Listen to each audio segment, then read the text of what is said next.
wasiir dowlaha wasaaradda arrimaha dibadda iyo iskaashiga caalamiga ee xukuumadda federaalka Soomaaliya Cabduqaadir Axmed Kheyre ayaa xafiiskiisa ku qaabilay safiirka dowladda ee isku tagga Imaaraadka Carabta ee Soomaaliya Maxamed Axmed Othman Al-Hamadi. kulanka ayaa looga hadlay arrimo dhowr ah oo ay ka mid yihiin heshiiska shirkadda DP World ee dekedda Berbera iyo arrimaha sharci ee ka dhalan kara ku xadgudubkeeda madax banaanida iyo midnimo dhuleedka ummadda Soomaaliyeed. wasiir dowlaha wasaaradda arrimaha dibadda iyo iskaashiga caalamiga ayaa sheegay in xukuumadda federaalka Soomaaliya ay barnaamijyada horumarineed u qaybinayso dhammaan gobolada Soomaaliya iyadoo aan midna laga reebin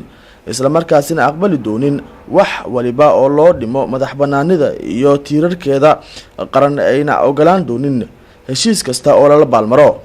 dhinaca kale safiirka dowladda Imaaraadka Carabta ee Soomaaliya ayaa carabka ku adkeeyay in dalkiisa ay si buuxda uga go'an tahay ilaalinta xishmeynta iyo taageerida madax bannaan ee Soomaaliya midnimada iyo badqabka dhulkiisa isaga oo sheegay in laga maarmaanshaha sii joogteynta isku duwidda iyo wada tashiga ku qotoma ballaarinta iyo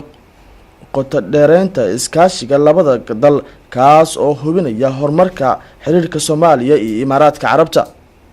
Bilemire Maxamed, SBS TV, magaalada Muqdisho.